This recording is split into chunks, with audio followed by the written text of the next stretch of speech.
excited to have y'all here. I'm excited to go next in regards to talking about the pillars of well-being.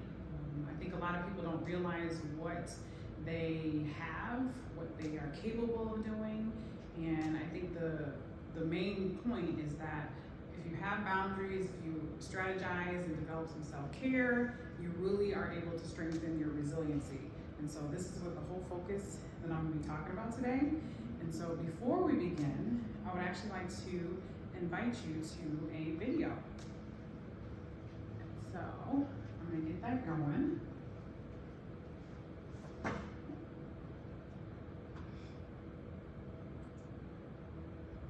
Hopefully it's loud enough.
So I actually wanted to not introduce, I intentionally did not introduce that moment to allow people to kind of transition, one, to this space, but also into the idea that we don't always get a moment to pause.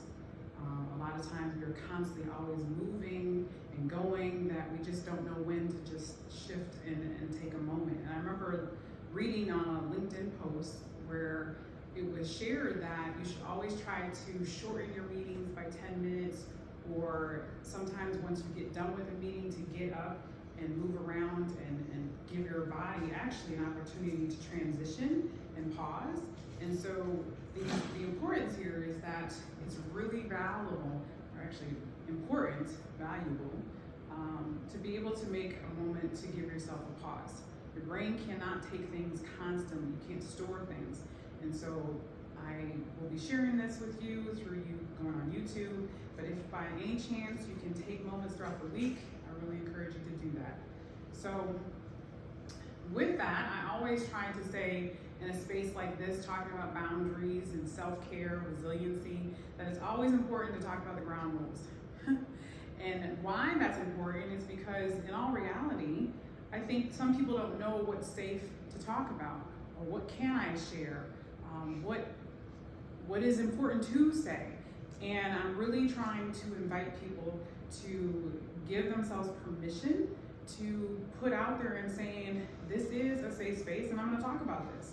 I am going to share what may be a challenge for me. I am going to be talking about ways that I may engage in self-care. Is there any other maybe ground rules that I might have not shared that would be important for us to have in this room? What do you think?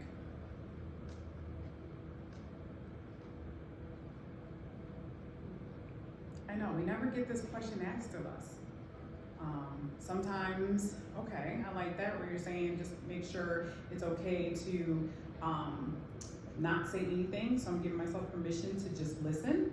I think that's always good, that we don't always have to have an answer. So that's definitely a ground rule. So I'm encouraging people to be okay with not having to have an answer. Because I think people feel this pressure that I have to give something. Anything else that may come up? just like to vent. Yes, just you are giving yourself permission just to say whatever. Like, I want to put this out there.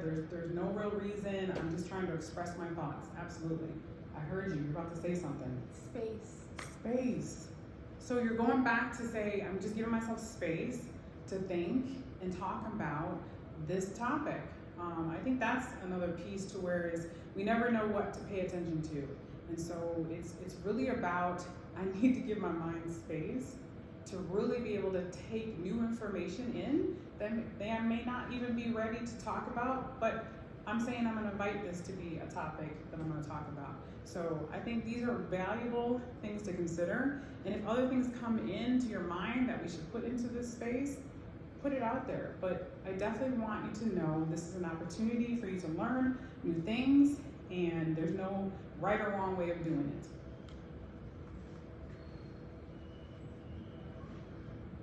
So I have a few questions that I want to kind of help invite people to actually think about and get themselves into the mindset of just talking about resilience or boundaries or self-care.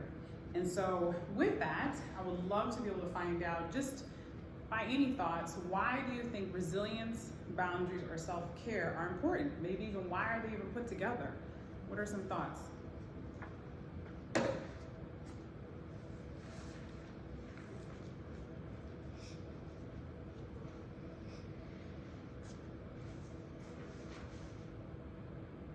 Do you think maybe one is more important than the other? That's another thought.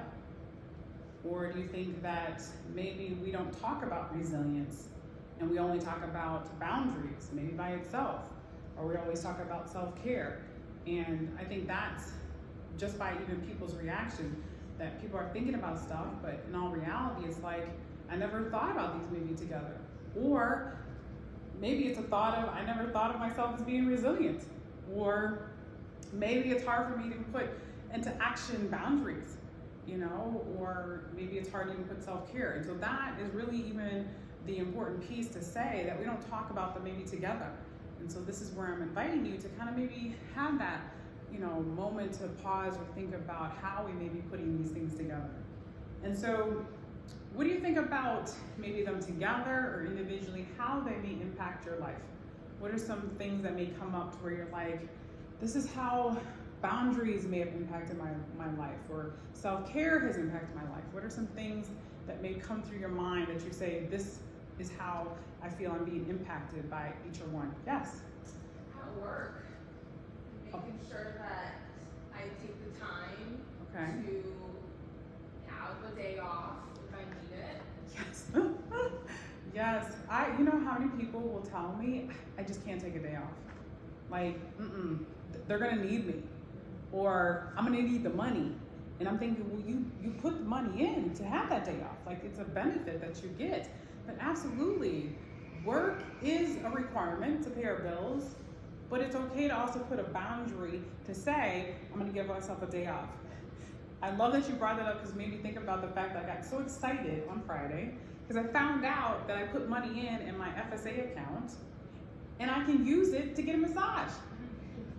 I got excited when the lady was like, yes, and you can do this, you can do this, and you can get a massage. I said, wait, what? I said, right, massage therapy. I never thought that I could even use that as a benefit, but absolutely. Massage therapists are there to heal your body. And so I made sure to schedule my massage.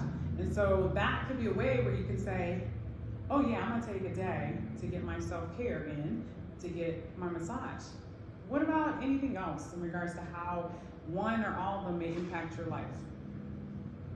I think you have to have a little bit of all of them, because if you just treat yourself for what happens if you don't set a boundary, you're just repeating the same thing. Oh my goodness, yes. It's almost like, what is it? You keep doing things over and over and expecting different results. It can be a form of insanity. And so that's the reality, is that we sometimes have to put a pause and take a step back and kind of reflect on, what am I doing? How am I incorporating boundaries? How am I gaining self-care? You know, the I think the events manager who was in here came in here and said that I have a cot upstairs where I sleep. I can never go home because that's what happens because of my job. And I was like, ooh, we need to talk about self-care. Like, you need to come back and come to this presentation, because just because this is part of your job doesn't mean that you can't take a moment and take a day off. Our jobs are important, but it doesn't mean that we're not important. Like, we have to also invest in ourselves to make sure that we're taking care of ourselves, because if not, eventually you won't be able to do it. So I wanted to kind of get into maybe some other key ideas or even other things in regards to maybe what may be coming up. But I wanted to share first in regards to what the American Psychological Association put out there in regards to resilience. So I'm gonna have a slide and pass by a little bit and get into the concept about, let's give some definitions, because I think this is a topic that's not always talked about. It's not always a concept that we may be exploring or even thinking about. And so what do we know in regards to resilience? So I Googled it and looked up that the American Psychological Association defined resilience as a way of adapting despite adversity, like trauma, tragedy, or any environmental situation. But resilience is vital in navigating difficult situations, managing stress, and overcoming obstacles or even setbacks. And so that was such an uplifting reality, because I think sometimes we don't really understand what does it mean in regards to being resilient.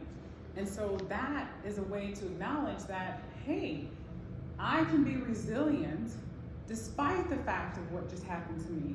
Despite the fact that my job won't let me have my day off, I can find a way to maybe maneuver it and maybe say, okay, they won't give me this day, but I'm gonna try to plan it for sometime a little bit later. And so thinking about that is something that you can really put into perspective of, this is where I need to start to realize, what am I capable of doing? And so resilient is really a thought process in regards to, how am I adjusting? How am I adapting? What are ways that I can do to help myself work better?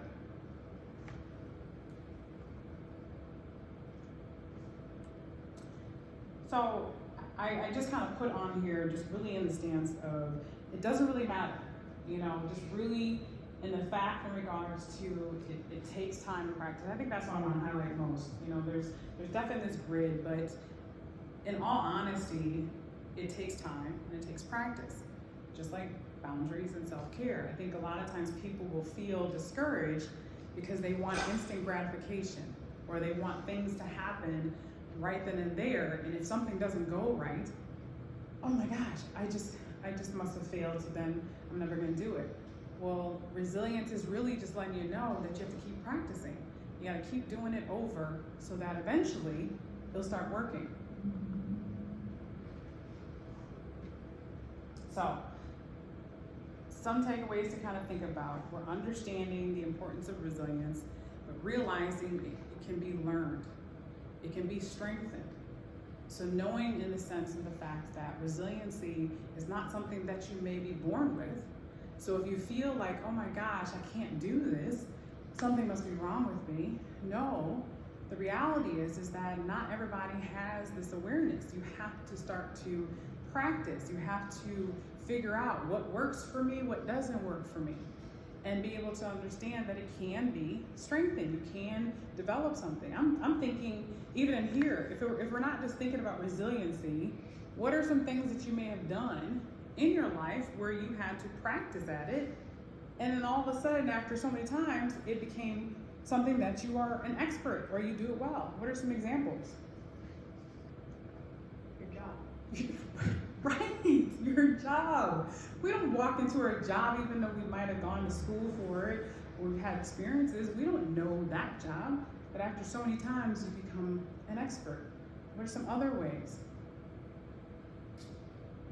The gym, working out. Oh, I love that example, because if we want to give a visual imagery, if we want to tie in and talk more in regards to like, how are we adapting physically?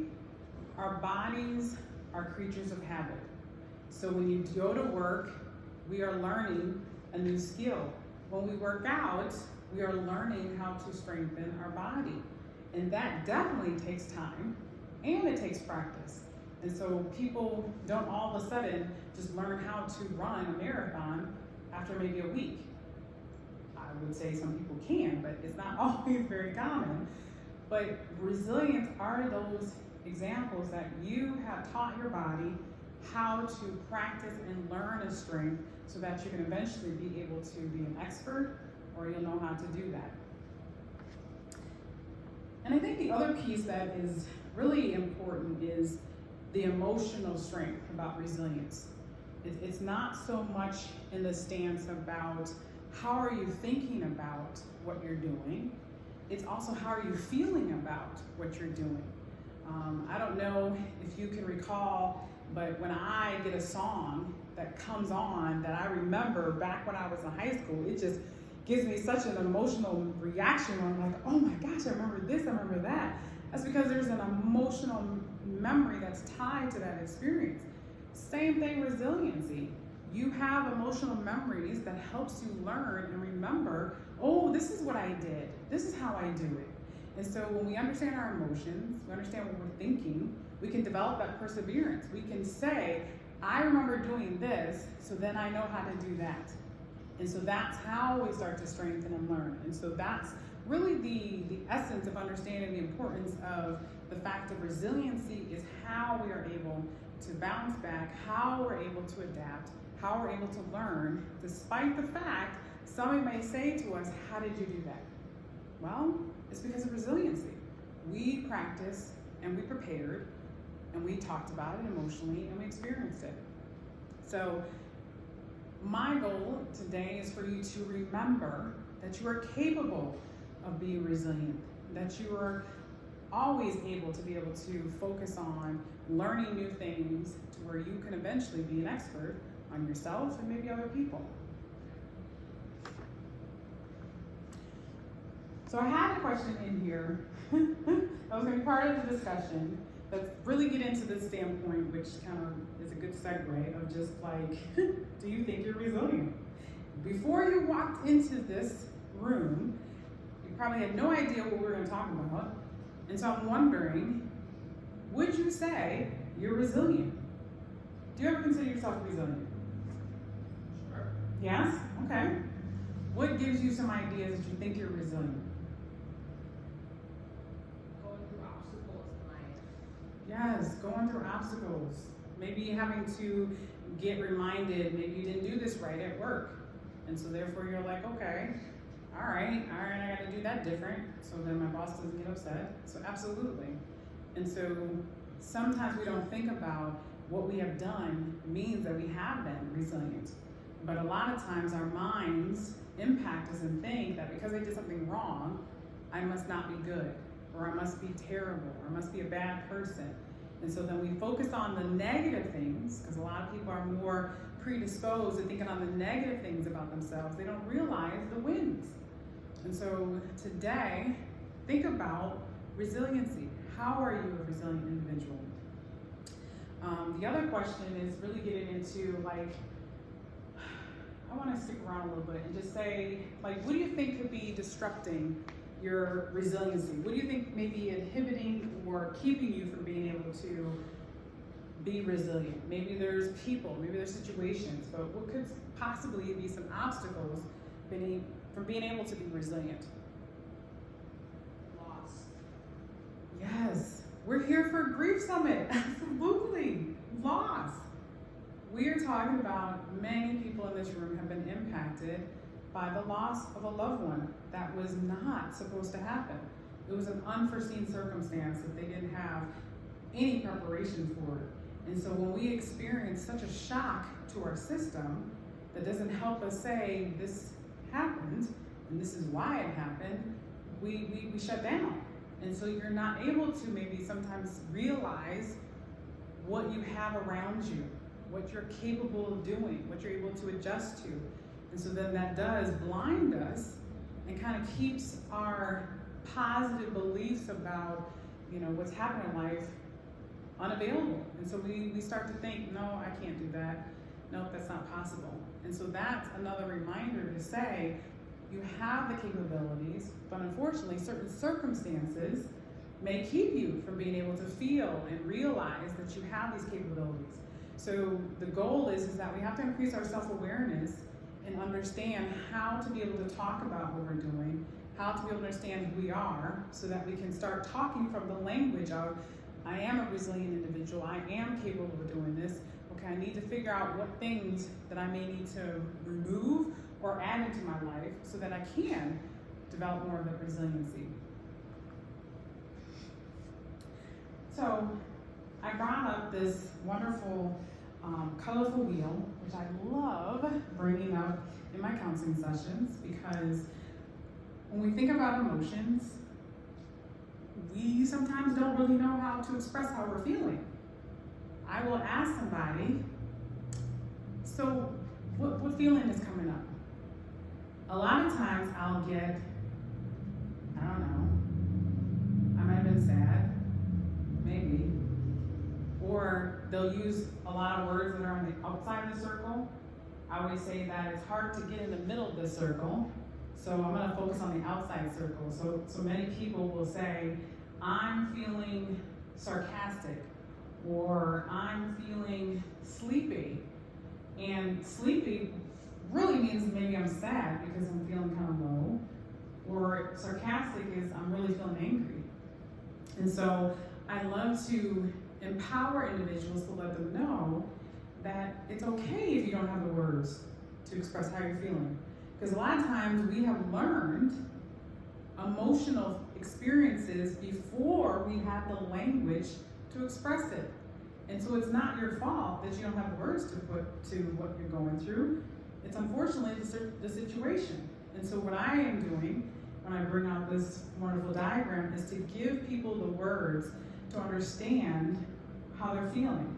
And a lot of times I'll have people say, well, I'm scared, but I want to feel at peace. Well, I always say, okay, well, let's look at some ways that we can put some joy in your life. Let's look at some ways for you to feel powerful in your life. And so if you look at some of these other areas, maybe you can reach the other part of the circle where you feel peaceful. And so that's another important piece to say that, okay, I want to be resilient. I want to figure out how to work through life. Well, sometimes emotions or understanding how you're feeling is a way to do that. And so I want you to maybe just sit for a moment and just think about in regards to maybe what color or feeling you're having right now.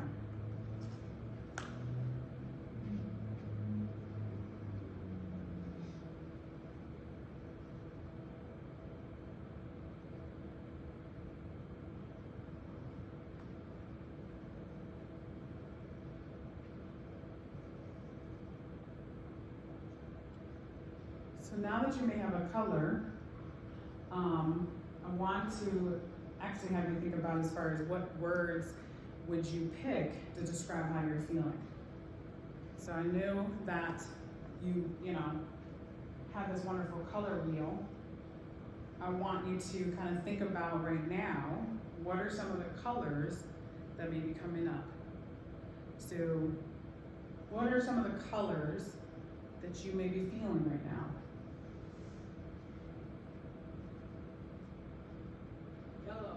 Yellow, okay. So if we look at this wonderful gray yellow, there's some joyfulness, so some feelings of energetic, so that's good. I use the word joyful, but when you thought of yellow, were there any words that might have come up for you when you thought about the color yellow? Excitement, okay. How about over here? What are some colors that might be resonating with you when you look at the circle that you're feeling right now? Peaceful, okay. So we're definitely in the purple area, which I love the color green, because yes, purple. You can see that. Would you say like it's easier for me to see the color purple than it is to maybe say peaceful? Because I'm wondering when you thought of purple, what word would you have matched it with before I asked? Relaxed. Yeah. So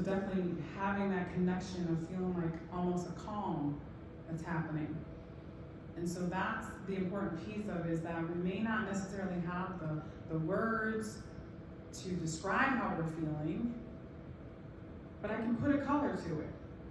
And so I encourage you to really think about, even throughout the time that I'm talking, of just what feelings or colors that may be coming up, but just being okay with the fact that you may not know the words, but definitely you know what color may be happening.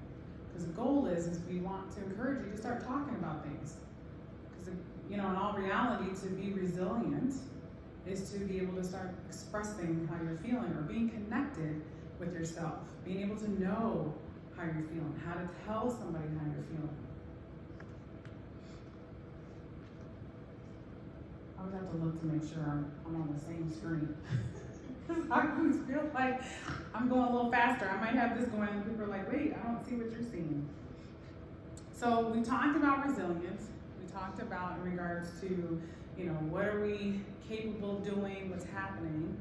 And so we want to then shift into what are some ways and how we can feel more resilient. Well, boundaries is a very vital component that helps us. And so I want to also use the word interconnectedness. Actually, I was going to say interconnection, but I would say interconnectedness, because there is a connection between a lot of the words that we're talking about. So we start with resilient. We want to get into the fact that boundaries is another connecting component that we would want to encompass or utilize to help us to be able to feel more empowered or feel more capable of being able to make changes in our lives, make us feel better, make us have more of that sense of personal well-being. And so with that, I kind of put out there as far as just saying that boundaries is really letting people know how you want to be respected. It's like an imaginary bubble is literally wrapped around me right now at this moment that says, okay, this is my space. And I'm gonna let people know how I wanna be treated. And so when we know what areas that we wanna keep safe or protected, then we can also feel more empowered to communicate how we're feeling. We wanna be able to say, this is how I wanna be treated. And so it's really important for people to know what you're feeling, because if not, you start acting a little different, right? Because I never forget when I started my job at the university at NIU, that one of my colleagues was a hugger. And I'm not really a hugger. And I never forget that he was like, I'm a hugger. And so he's like, I'm a hugger. I was like, oh, okay, he's going in and hugging me. And I remember being like, oh, that's awkward, you know? And I remember having a conversation with him like, you know, I'm not really a hugger. And so, you know, it's important for you to kind of let me know when you're going to try to hug, you know, me. And it was just like, he's, you know, thought that was funny, but he's like, okay, I get it. But it's important for people to know what you feel comfortable with, because sometimes they'll assume, because I could have been like, I don't want to talk to you anymore. I don't like this person. They just literally violated my bubble. And so therefore, they must not respect me. So therefore, I don't want to talk to them. And then we go into a whole other conversation, which then impacts our abilities to connect with other people. And then I would never been able to connect with them. And then we would not have been as close as we were. And so it's important for you to know what are your boundaries, so that you know how to respond, and then people can treat you with respect. And so with that, I think a lot of times people will just use the umbrella word and say, I need to protect my boundaries. Okay, but what kind of boundaries? I just said there's an invisible line. Well, I wanted to kind of delve in a little deeper and say that there's actually a variety of different types of boundaries that we have. And so I wanted to invite people to really be able to see a picture of all the different boundaries that you can talk about. Because you may not always use every boundary, but they are all very vital at different times. So for example, we may have, you know, emotional boundaries. So you want to let people know when you want to talk about how you're feeling, because you may not want to talk about it. Because I used to be very, very sensitive, and so I used to be like, if I talk about something sensitive, I start to cry. I don't like to cry, and so then all of a sudden I'm like, I don't want to talk about it. And so it kept, impacting certain conversations. But I had to understand that is a boundary that I have to invite the person in to allow me to want to talk about my emotion, right? Or there could be a boundary in regards to physical boundary, which I said earlier about people hugging, touching, anything, which can also lead into sexual boundaries. You may not want somebody to touch you that way, and that could be inappropriate. And so that can also impact and cause concerns. And so you want people to know how you want to be respected. But I don't have one on here that I have added is the digital boundaries. Digital boundaries actually is very important to consider, especially in this day and age, because there's people out there that will sometimes take a picture of you and then post it on their social media. And you're like, oh, I didn't like that picture of me. Why did you just put that on me? Oh my gosh, I feel violated and disrespected. And so that's an important piece that you should always ask permission before you start posting a picture of somebody. Or somebody may communicate with you via social media that you don't like, and they start saying stuff or putting your information out there that you don't want. Or you can have someone who is, following you, or you can have someone who is at the dinner table when you're out to eat, and they're all on your phone, and they're not paying attention to you. And so there could be an expectation that, hey, if we're together, can you not be on your phone so we can have some sign of engagement? And so those are things that I really wanted to kind of highlight and give voice to maybe how you may be feeling when you're interacting with other people. Because I think a lot of times we don't really know how to label or state, what our boundaries are. Very commonly, a lot of times it's just more physical that comes up, or maybe it's emotional. But I'm curious though, did any of these boundaries surprise you? Or were you kind of like, never thought about that? What are some reactions to some of these different types of boundaries that are up there? Time? What was it about time that you're like, okay, that resonated with you, and why? Feel bad leaving. Right? Like you're like, oh my gosh, I need to end this conversation, but I don't want to end this conversation. But I might be late for work. Or I am tired and I want to go to sleep. And so then you're like, I can't leave.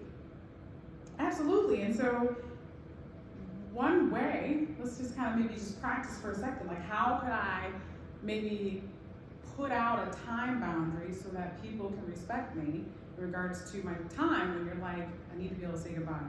So what is a way that you may think of that you might be wanting to practice in regards to time? What would you think? Like a label, or like a limit. A limit, yes. A limit that came to my mind, I'm wondering if this is what you're thinking, is that I don't take calls past 9 o'clock, right? Or do not call me at 8 a.m. in the morning and try to talk to me. Or, hey, I'm gonna text you and say I gotta call you maybe in 30 minutes, or can we find a time that we can connect again because I'm not able to do this because I'm kind of busy or I need to study. Are those some examples that you were thinking of?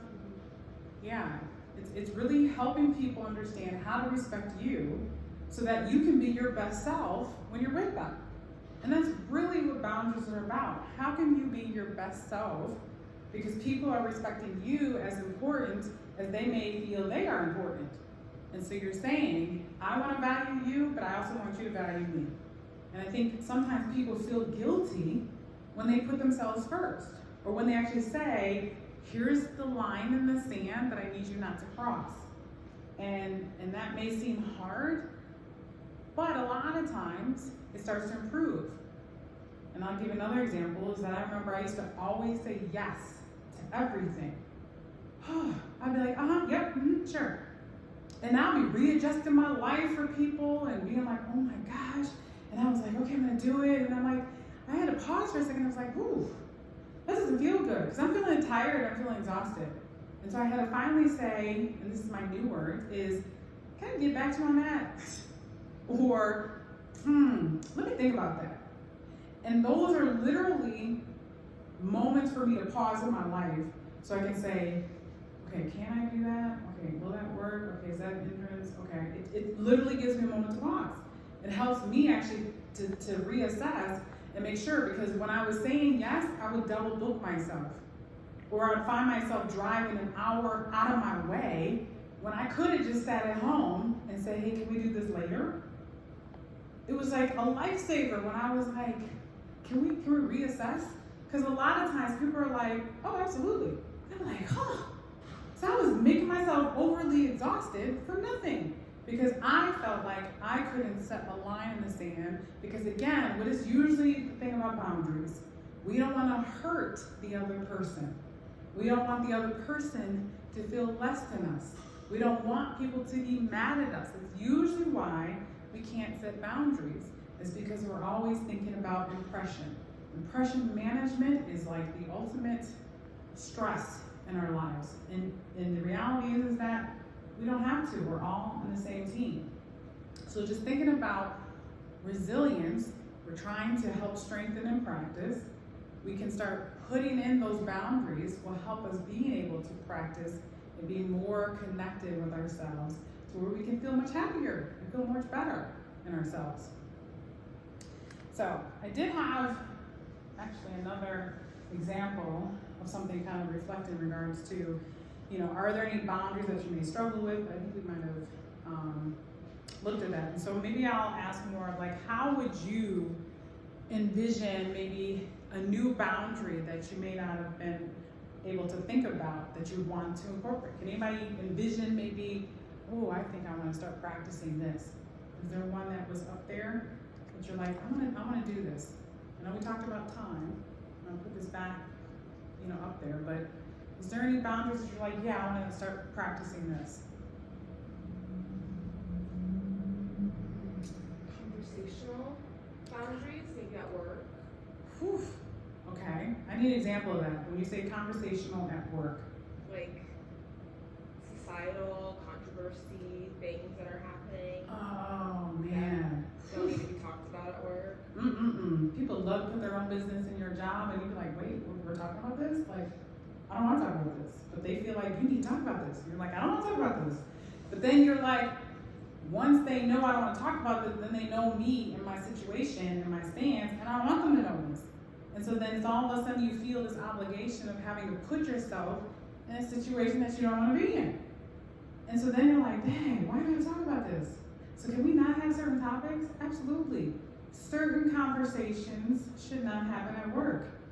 And the wild thing is that we are at our jobs more than we are at home. So that's why it's very important to have a lot more boundaries at our jobs, because we're either sleeping and then we're at work. And then we have in between other stuff going on. And so if we can really set more boundaries at work, absolutely, like conversations, we can start feeling like, okay, I actually want to be around. Because I'm thinking about with that, you may be like, oh, now I gotta avoid maybe the break room. Or I gotta like watch my facial expression. I mean, I'm just thinking about how it may change who you are. That's like you don't have ability to show up. So absolutely. You have such a facial expression, like you're thinking hard. What is it that you're thinking? Just in the internal. Internal. Yeah.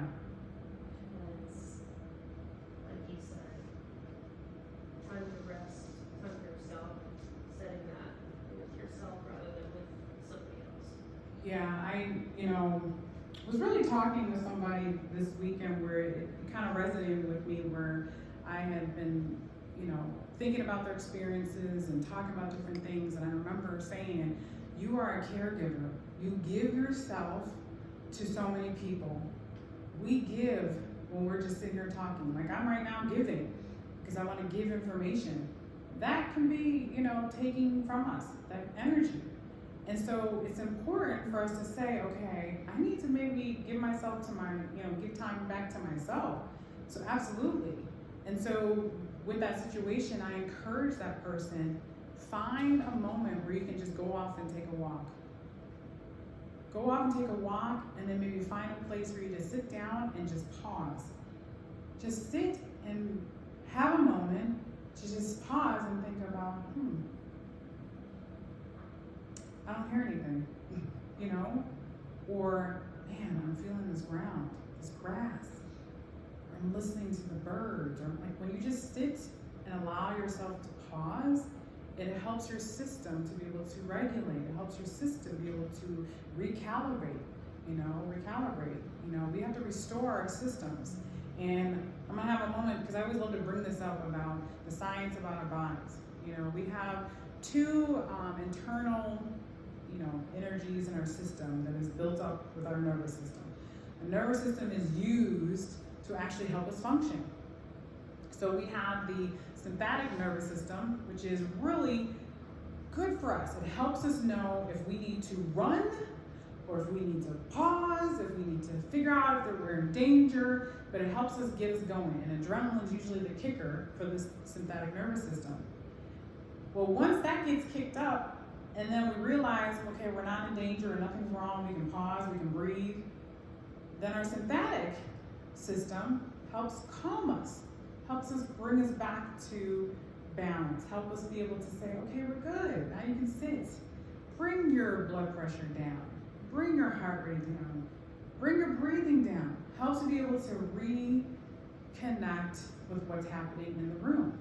But if we're always going and going and going and doing and thinking and talking, our sympathetic doesn't know when to stop because it's always being activated by so much adrenaline. And so our systems, when we're always on overdrive, doesn't know when to pause. And so that's why it's important to have opportunities to focus on ourselves internally, that you can be able to set yourselves back to balance. You can remind yourself, oh, okay, I'm not in a rush. Okay, I don't have to go to an appointment. I don't have to schedule anything. I don't have to answer my phone. Okay, I know the bell on my phone is vibrating. I don't have to answer it. Well, I could put on Do Not Disturb. This is amazing. You actually become more creative, or you just start realizing more about yourself.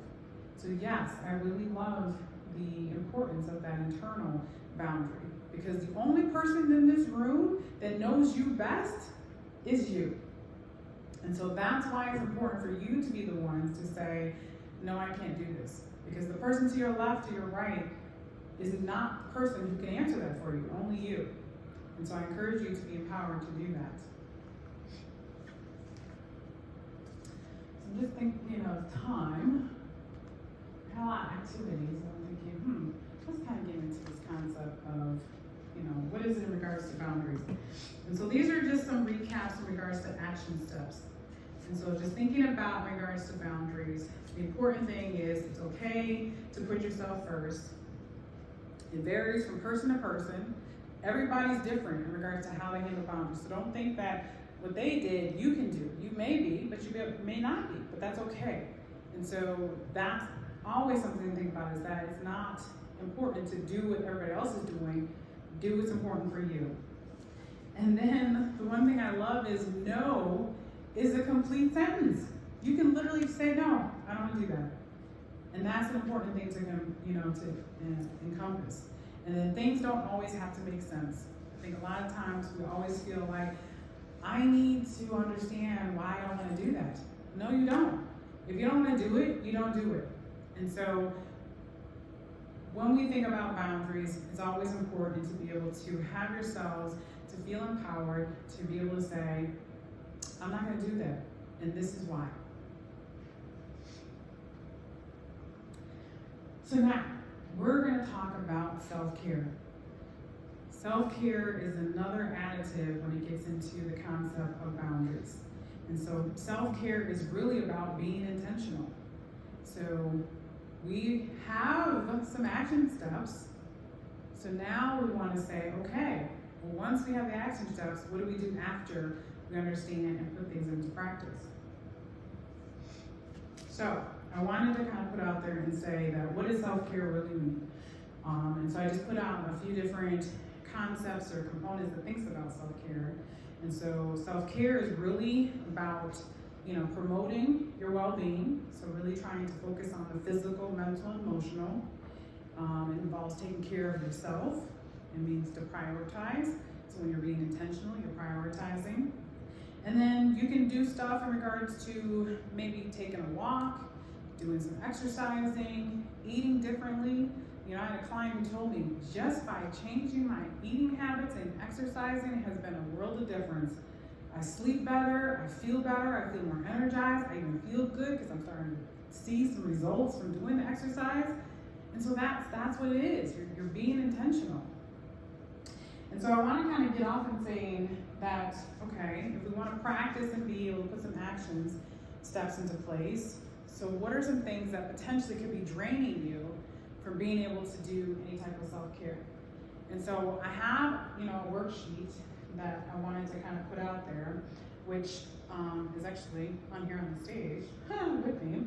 And it's a book that I wrote that talks about self-care. And so I think a lot of times people just need the tools that they can hold on to help them to kind of think about, okay, what is it that I need to be able to start figuring out what could be impacting my life. And so with that, I just wrote down a few things, like what could be, maybe impacting you, or what could be in your daily life that you're like, I don't know what's going on and why I'm feeling so tired. And so I coined this term, time budgeting 101. Because a lot of times I was noticing with my clients who are feeling very anxious and feeling depressed, maybe they don't know where their time is going. And so with that, I put in here a worksheet where I kind of just added as far as like a 24-hour clock.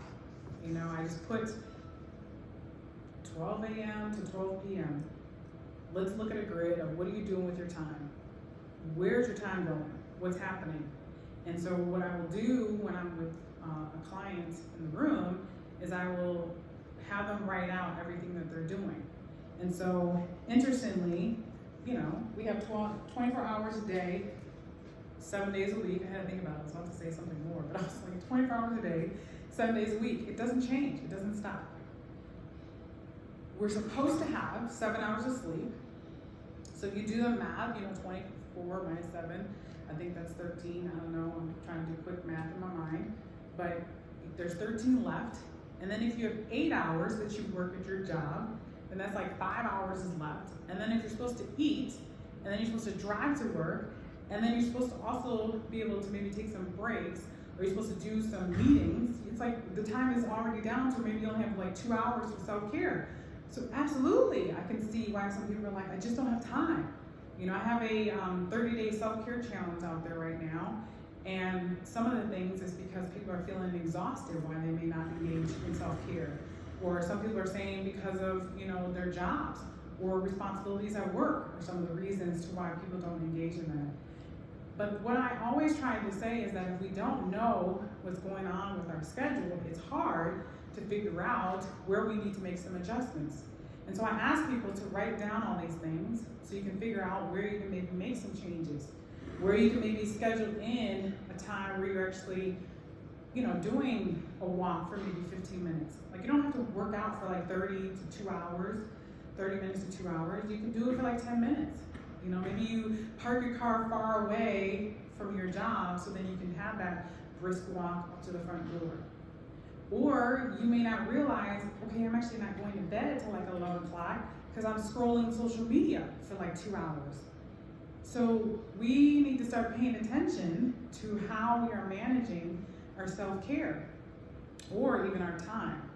And so with that, I just wanted to invite you to really just kind of think about in regards to time budgeting. And so I kind of added in a little bit more specific in regards to, you may not be even paying attention to the fact that we get exposed to a lot of blue light. So some people are experiencing any challenges with sleep.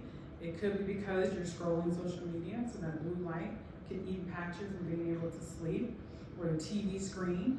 And so our body needs 7 hours.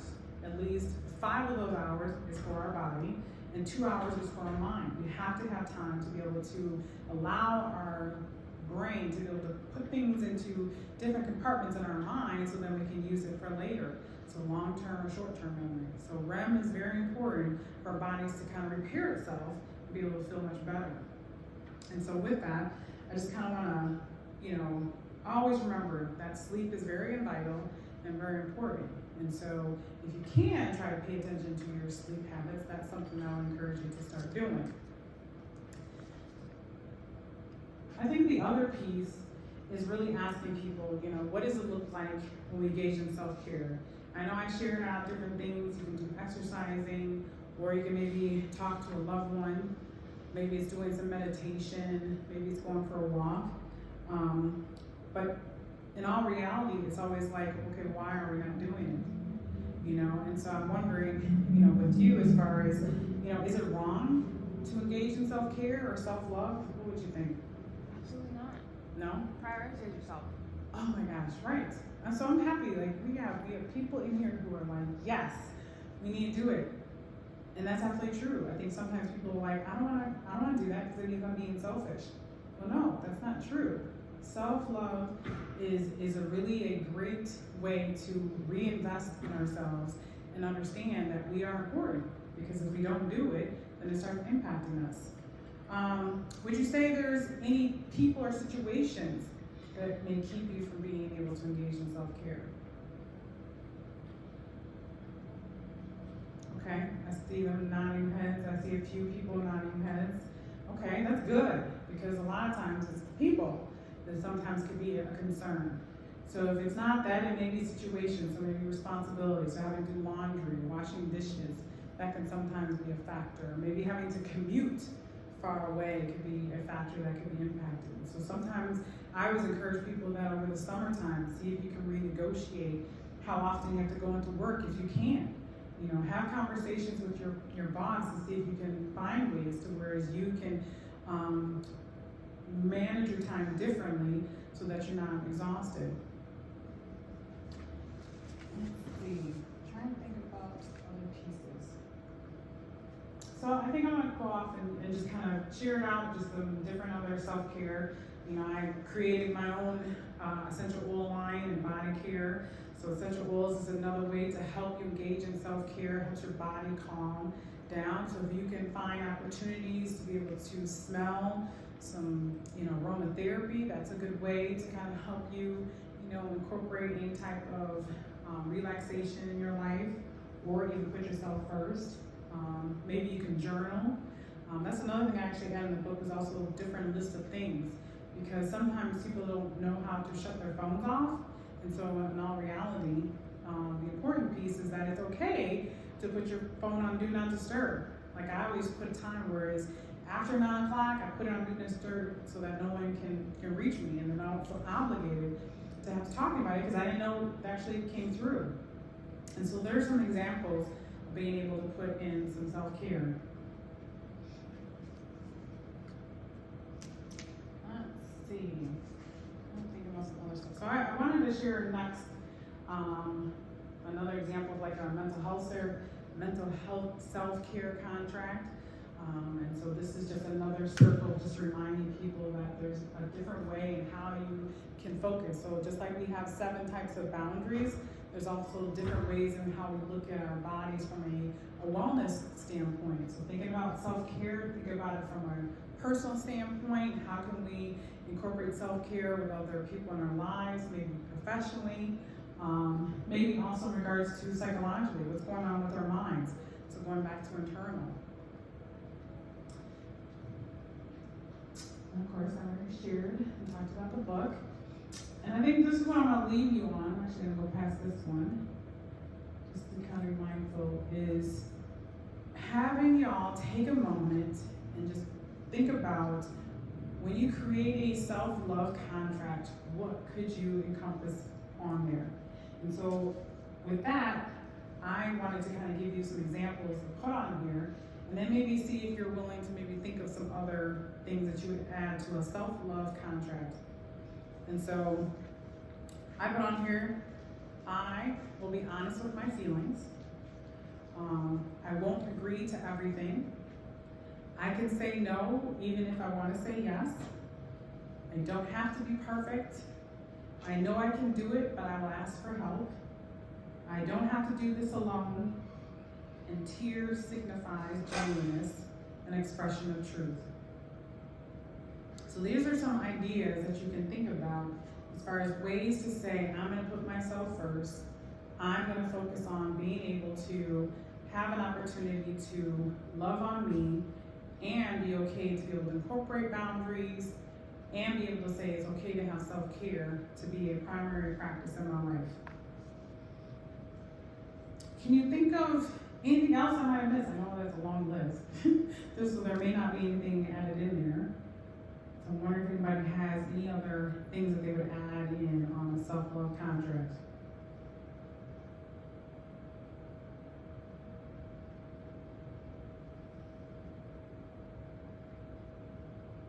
Find time for you. Find time for you. I love that. That is absolutely amazing. Being able to say, I'm going to find time for me. So going back to, I'm going to put some invisible line that says, I don't need to talk to this person right now. I'm going to just focus on me. So absolutely. So I think that's definitely a good way to add to that. And I encourage you to keep these as mantras, reminders, ways to be able to say, this is how I'm going to practice, creating opportunities so that I can become more resilient, and to be able to say, I'm going to put more boundaries into my life. So, with that, I want to just kind of say that we really focus more in regards to the connection between boundaries and self-care. We really wanted to emphasize, at least I really wanted to emphasize the fact that it's okay to be able to say no, and it's okay from the standpoint that, resilience can be cultivated and strengthened. Healthy boundaries is something that's important because it helps us protect our energy, helps us manage our stress, and then it creates a supportive environment for resilience to flourish. And so if we engage in self-care, we'll be able to feel more empowered to be able to think about putting ourselves first. So, I actually also want to do one more thing, which is this wonderful video.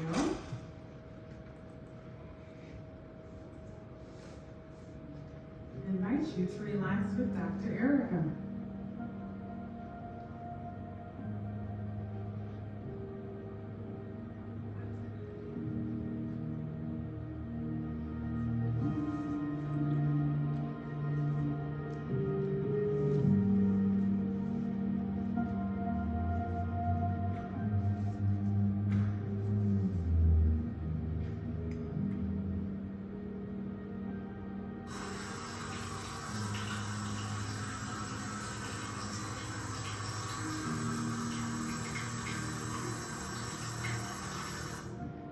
I invite you to close your eyes, take a deep breath, and allow yourself to be transported to a world of tranquility and peace. Let the gentle whispers of serenity guide you as you unwind and let go of all your worries. Feel the weight of tension melt away as each soothing word embraces your senses, nurturing your mind, body, and soul. May this moment be a sanctuary of calm where you find solace and rejuvenation. Embrace the stillness, for within it lies the profound power of relaxation.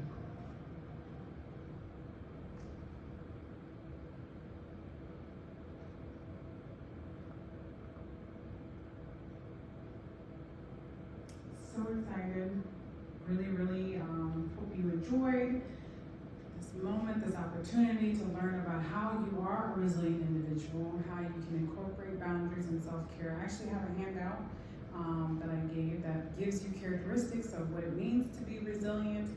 Also a recap in regards to the key, takeaways from today. And also I encourage you to follow and connect. I have a variety of different ways that you can continue learning and gaining strategies so that you can be your best self.